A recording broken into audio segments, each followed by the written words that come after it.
Welcome back to another glorious summer stay in Ireland. A fabulous gardening weather and whatnot. It is not. It is not fabulous gardening weather. I am a fair weather gardener. I have no problem to admit to that.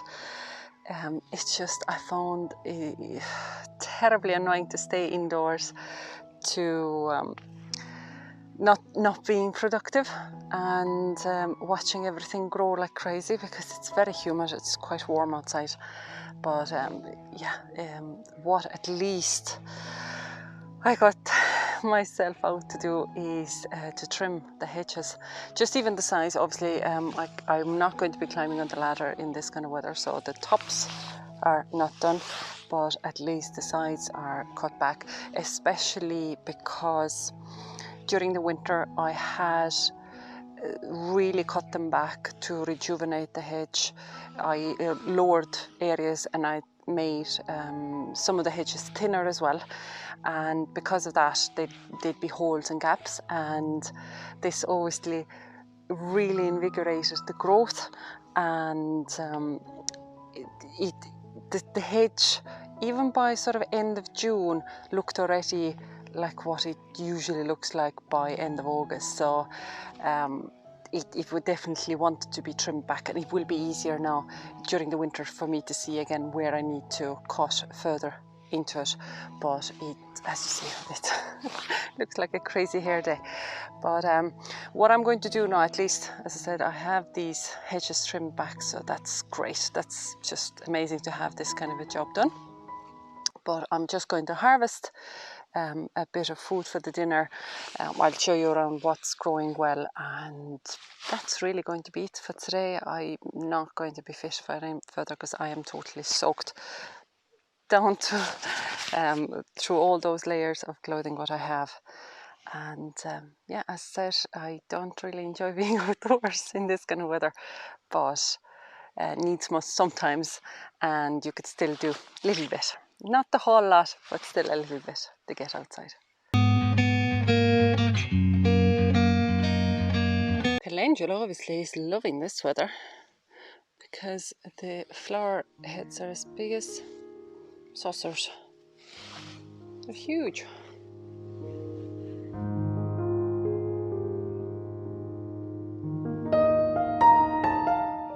Now the only apples that have been successful this year are the ones here in the kitchen garden.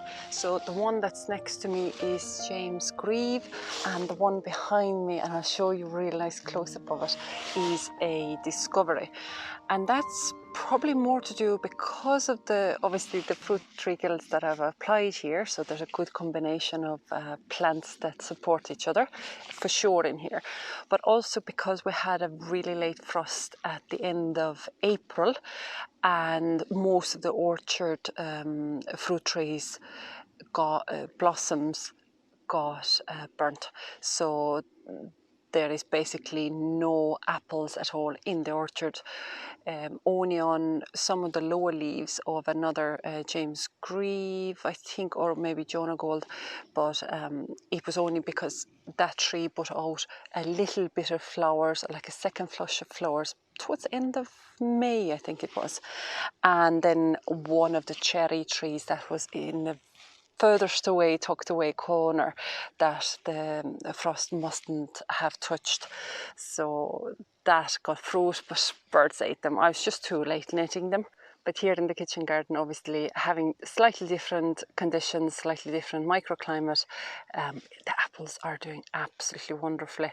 And really, I can even see on some of the branches, there's still a little bit of overcrowding happening. You wouldn't want to have more than two, really. Sometimes even really just the one for the sake of the branches. But I'm always greedy. I just can't help myself from not reducing the amount of apples are on the branches. Except when there's like 3 apples, I won't leave 3 on it. It's 3 is too much. This Discovery is doing absolutely superbly. Really nice sweet apple, and it also is red on the inside. Loads and loads of apples on it.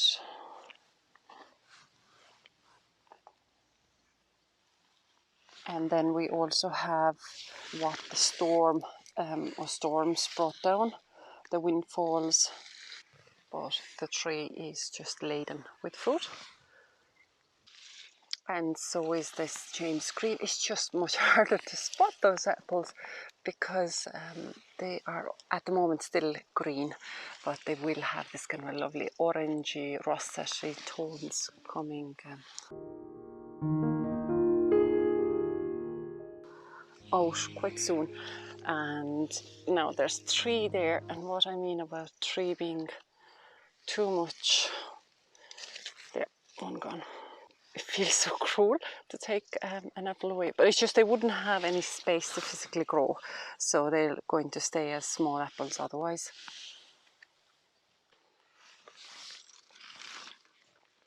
How'd you get in there?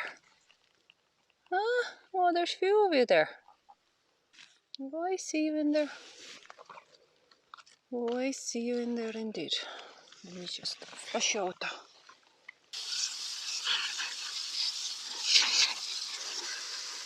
Cabbage white butterfly is very opportunistic, so if there is leaves sticking out or leaves even touching the netting like they were here, they can still lay the eggs on them. It doesn't necessarily mean that they can get under the net, but once they can even touch through the netting, job done. Now, I have no idea still what triggered these purple sprouting broccolis to go into flower, but they did. Was it to do with the heat wave we had in May, and then it got really cold, like literally just a little bit over 10 degrees Celsius in June? Was it something to do with that? I don't know, but they are flowering, even though I wasn't expecting it until February next year really. So I've taken out the big head, and now I'm just taking out those little side shoots. Now this year was the first year I've actually planted brassicas in here. So I had broccoli, a few plants in there, at least I think 6 of them. There's one head just showing inside there.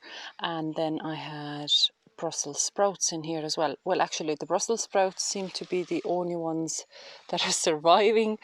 The broccoli did terribly in this bed. Just terribly. There's one head that's gone over. And I'm not worrying about that guy now anymore. It's just blown over as well. I'm not going into it. All it is really now is those couple of Brussels sprouts, and then borage, calendula and bumblebees. So there's really nothing else cropping from here. The lettuce that still has gone over is still here. Haven't done anything about that either. But then brought beans. So these guys are cropping very well, but I'm obviously letting them to mature and go hard. I want to be able to store them, dry them and store them, and perhaps be able to then use them in the winter stews or something.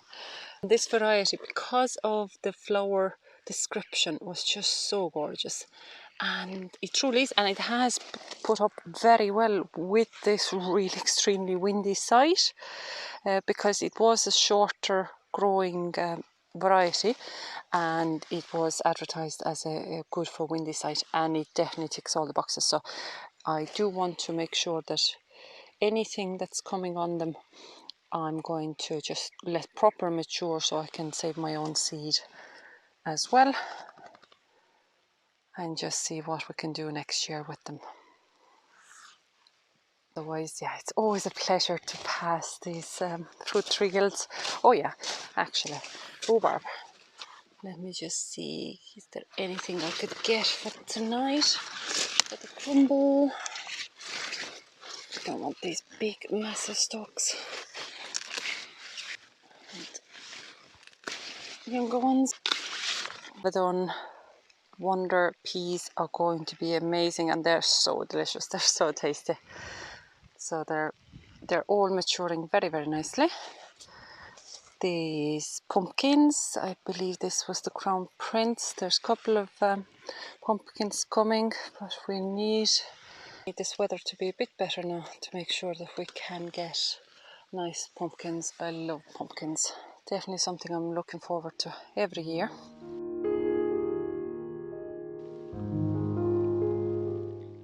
This here is all multi-sown beetroot, and then there's some wild rocket in the corner, the wild rocket I talked about, that I will not leave it here for next year because it starts off really nice and compact, and then look, by the end of July it is just one big massive heap of like a shrub. Even though you can still crop from it, there's still plenty of young shoots you could pick from it, but it doesn't look that attractive. Now, it's great for pollinators, it's definitely great for bees. They love to get nectar from the flowers themselves, but it's taken up too much space, so it would be better for a bigger area. So that's coming out, but let's see if we can get some beetroot as well for tonight. So this is multi-sown 3s to 5s I do, but I'm trying to get into 3s. I think it's easier to see if they're doing well or not.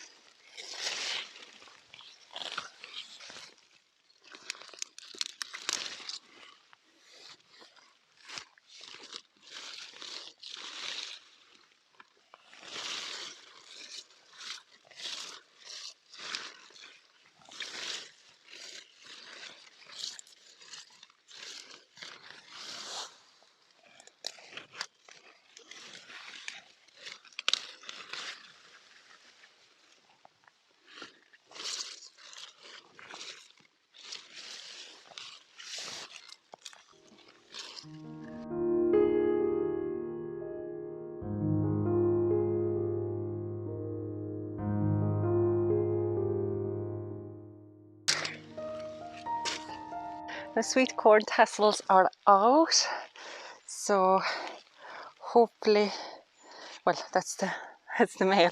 The females are the tassels are down there. But they're getting tall. The plants themselves are getting tall, so that is a good sign. They're about up to my chest height now, so let's hope they'll all get pollinated. There's been plenty of wind at least. I'm not sure now how they're going to take this wet weather. I'm not sure about that, but I'll come back on a dry day and see if we can shake these a little bit more. Blueberries are starting to ripen as well. I've been able to pick these individual ones off. The birds haven't found them yet, but they are not ever ending up inside the house. They are a treat for the gardener.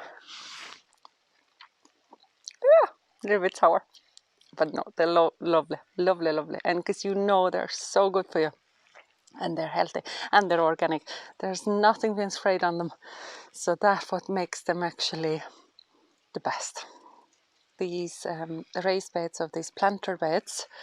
The first one here is full of Brussels sprouts, and I never netted them, so the butterflies have been able to find them, no bother at all. But I've been spraying off and picking off any of the caterpillars as I see them. And obviously the middle ones have been doing better. They're growing much stronger than the outside ones. In here, then this was the garlic bed that's empty now. There's the courgette plant and butternut squash plant. This is the other garlic bed where I had intersown some of the carrots. They were like a heritage type of a carrot or multicolored carrot. Slugs got a lot of them. There's still a few of them coming up. This bed was celeriac and parsnip. Some of it has done a bit better than the others. Again, it was a different variety of parsnip I think I sowed here than what was in the big metal planter that all failed.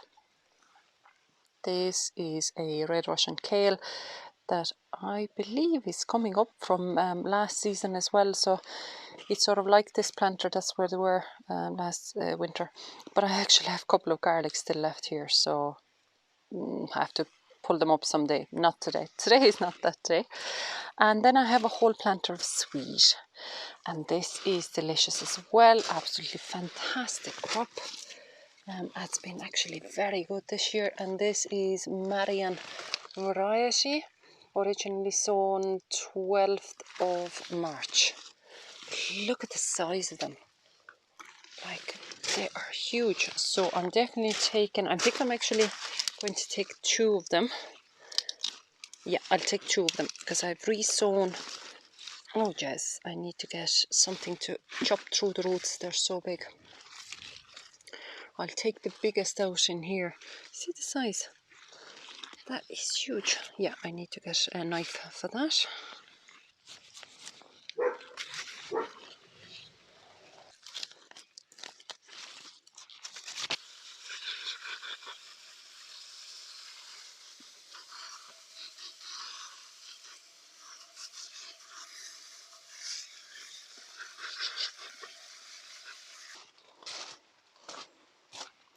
Oh my goodness, you are a in the greenhouse, much is the same. Nothing really has changed. Still no red tomatoes.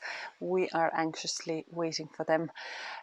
Really looking forward to harvesting our own tomatoes. But nothing yet. But I'll give you a seedlings update how they're doing as well. One cheeky slug that came and ate all the lettuce seedlings and then trailed around here as well. Ate something chicory there. Chicory's gone, but there's still a couple of plants left in there. Chard is coming up next to the beetroot, so 2 lines of chard, beetroot. The turnips are obviously doing absolutely fantastically. A Florence fennel is starting to come up as well, and a few of the spring onions and the curly parsley. Actually, I didn't notice that in the morning, but curly parsley is coming up. And this is another Swede then that's doing strongly in the middle here. It's called Gori or something like that. So now the kale, Nero did this kind of very weak seedling there. Just the tiniest of things, but nothing out of the cabbage. And time to go back outside into the rain, I'd say. And today I'm going to harvest actually 2 buckets of the small Charlotte potatoes, because I'm going to be extra greedy for this week. And I want to do a little bit of batch cooking because the schedule is going to be a little bit busier for the coming week, and I want to make sure the food is ready and I don't have to be cooking every evening fresh again. So let's go and see what kind of harvest we get from those.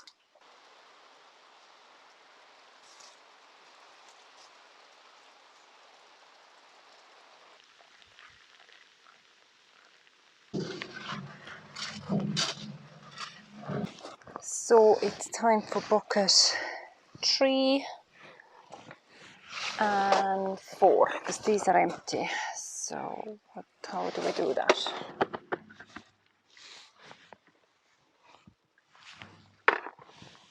Nice and dry.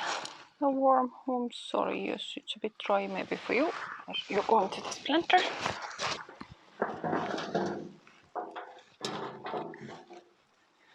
Now 2 seed potatoes,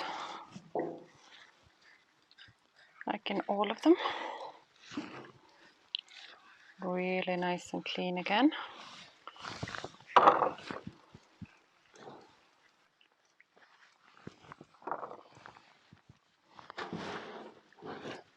So this is tub number 3. Nice little harvest. And that's tub number 4.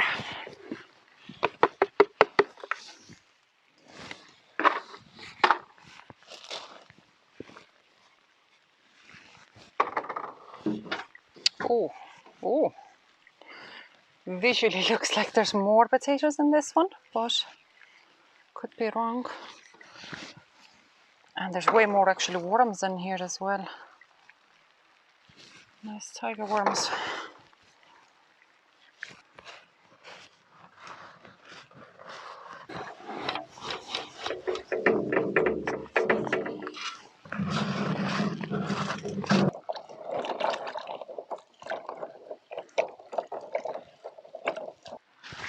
Now, so this is number 3.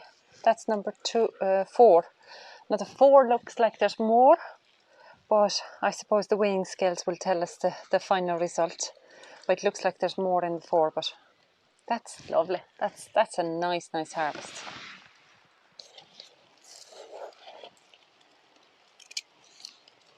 which is worse? I'll start with a better one. These are the main crop potatoes. Aran Victory. I'll just reduce some of the foliage here. Bring out a lot of new growth. Up. Oh, go away from the rain. Yeah, you're getting very wet. Yeah, you're getting very wet. You are. And then you smell like a dog. You will. Don't tell me I like that smell. I don't like that smell. No. No, I don't like that smell. Wet dog smell. Now there's another update I will give you. I don't want to not let you know about it because they are gorgeous.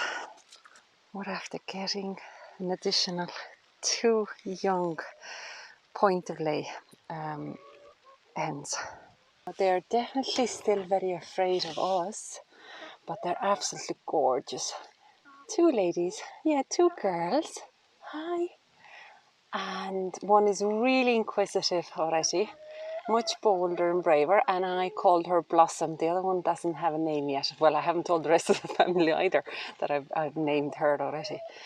But they are just beautiful, and they are a hybrid variety Black Rock, if I remember correctly. Black Rock. Yeah, you are gorgeous. You are. So Blossom has a name, and the other doesn't. So Blossom is the one on the right hand side with a smaller headset. Hi, I'm surprised you're actually coming so close to me. Yeah, you are beautiful. Now they're totally separate here in this summer run as such, away from the other girls, because we only got them yesterday, and just to make sure they get to know each other a little bit better through the fencing and wires first. And they're staying here day and night, and they haven't ventured outside onto the grass yet, but they are just stunners. You're so beautiful. Look at the colours on you. Thank you very much for gardening and harvesting with me today in this Irish weather. That's all I'll say. But yeah, so there's loads there. Look, there's plenty. It's actually heaving. It's actually quite heavy as well, but mostly because of the sweet. The sweets were gorgeous, and obviously the beetroot, gorgeous as well. So nice with a bit of feta cheese now, because it's sweet, and then the feta is going to be salty, sort of savoury. But yeah, plenty of harvest there, and let's hope for a better weather next week. Thanks a million. We'll see you next time.